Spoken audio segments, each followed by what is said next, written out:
Do you remember the McAfrica? Well, McDonald's sure does. They introduced it as a burger celebrating African culture. Sounds like a swell idea, right? Well, hold on to your fries because what followed was a colossal disaster that would go down in history as one of McDonald's biggest failures. And I'm here to tell you its miserable story.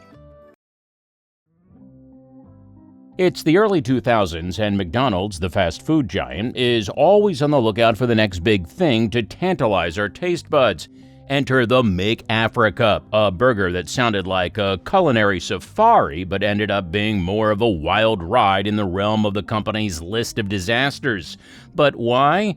Now, the idea behind the McAfrica was noble-ish.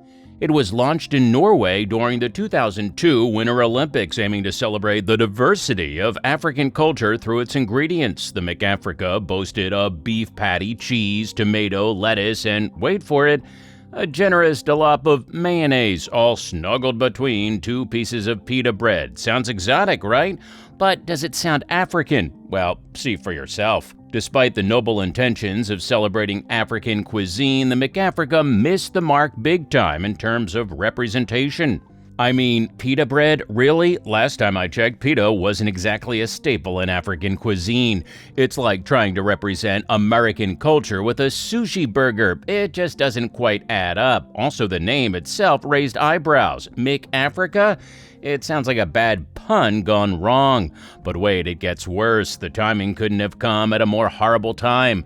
The launch of the McAfrica coincided with a severe famine in South Africa, which led to widespread criticism and accusations of insensitivity. I mean, imagine chomping down on a burger called the McAfrica while people who were actually in Africa are facing food shortages.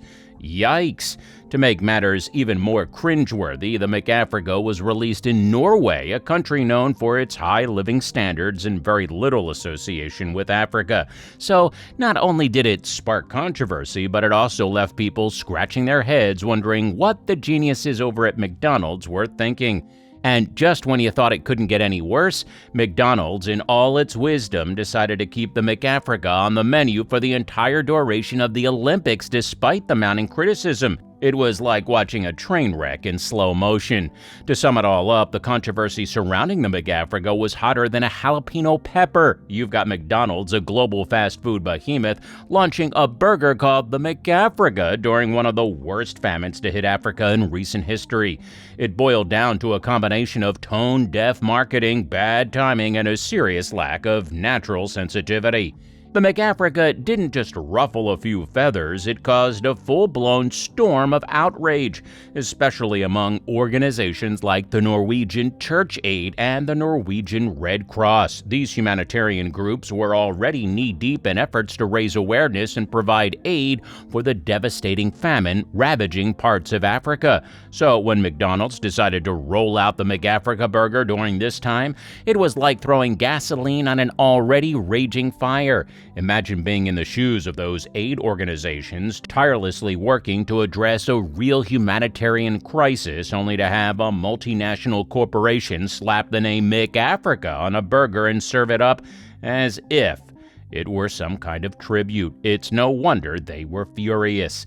The Norwegian Church Aid and the Norwegian Red Cross didn't hold back. They blasted McDonald's for its tone-deaf marketing and accused the company of trivializing the plight of millions of people facing starvation in Africa. This whole debacle generated a tsunami of bad publicity for McDonald's. Newspapers were filled with scathing headlines, and the company found itself in the middle of a PR nightmare. While talking to newspaper outlet Aftenposten, Linn As Hansen spoke on behalf of Norwegian Church Aid, saying it's inappropriate and distasteful to launch a hamburger called McAfrica when large portions of South Africa are on the verge of starvation. And Gunstein and Testjord, a senior policy advisor also from Norwegian Church Aid, said this: 12 million people are suffering from starvation in countries such as Malawi and Zimbabwe. It is one of the biggest humanitarian disasters we have ever seen. We have nothing against McDonald's, but the timing of this is insensitive. McDonald's must see that the launch has not been successful. Now, before I tell you how McDonald's responded to this backlash, I encourage you to give this video a like if you are against the McAfrica. Done? Good. Let's get back to the story. The fallout from the McAfrica fiasco didn't go unnoticed by McDonald's, that's for sure. They were well aware they had a public relations disaster on their hands, and boy did they scramble to do some damage control. So what did they do? Well, they started by making all the right noises in the Norwegian media. They were quick to issue apologies and sound all conciliatory, hoping to soothe the flames of outrage that were threatening to engulf them. Then McDonald's Norway went into full-on crisis mode, launching a damage limitation exercise right away. They knew they had to do something, and they had to do it fast. They trotted out all the classic PR moves, expressing regret, acknowledging the criticism, and promising to do better in the future. It was like watching a masterclass in crisis management unfold before our very eyes. But let's be real here. Apologies can only go so far when you've managed to anger humanitarian organizations, offend an entire continent, and spark a global backlash. McDonald's Norway had their work cut out for them if they wanted to salvage their reputation from the wreckage of the McAfrica debacle. Margaret Bruce Leto, a spokesperson for the fast food titan, said that she was very sorry that the McAfrica didn't sit well with the entire world. She spoke to Aftenposten, the same outlet the Norwegian Church Aid was using to raise awareness against the McAfrica, telling the newspaper that that wasn't our intention. We acknowledge that we have chosen an unfortunate time to launch this new product. Oh, you won't believe the unsavory response McDonald's cooked up in the aftermath of the McAfrica disaster. It's like they were trying to dig themselves an even deeper hole. So get this, faced with mounting protests and backlash, McDonald's initially said they would consider sharing proceeds from McAfrica sales with aid agencies. Yeah, you heard that right. Consider. As in, maybe if they felt like it, but no promises. Then they had a meeting with the Norwegian Red Cross and other humanitarian organizations where you'd think they might come to some sort of agreement to make amends. But oh no, that would be too easy. Instead, they left the meeting with no agreement whatsoever. Talk about dropping the ball. But wait, it gets worse. McDonald's refused to withdraw the McAfrica from sale. That's right, they were sticking their fingers in their ears and saying, "La la la, we can't hear you." To everyone against them, it seemed like they were hell-bent on fanning the flames of controversy. But hey, they did offer a little olive branch, sort of. They said aid agencies could leave collection boxes and fundraising posters in McDonald's restaurants selling the McAfrica. Sounds nice, right? Well, hold your applause, because here's the kicker. They would only allow it in those specific restaurants selling the McAfrica, and only for as long as the special promotion burger remained on sale.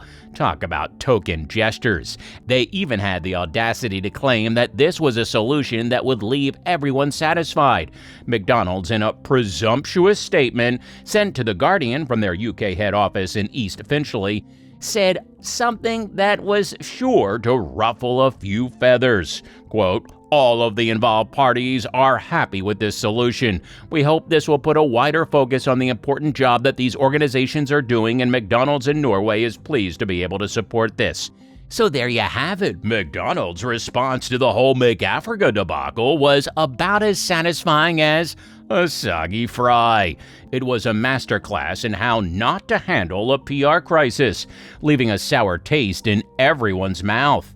Well, that was the end of it, right? Well, you won't believe it, but McDonald's decided to give the McAfrica another shot at glory during the 2008 Beijing Olympics. Yep, you heard that right.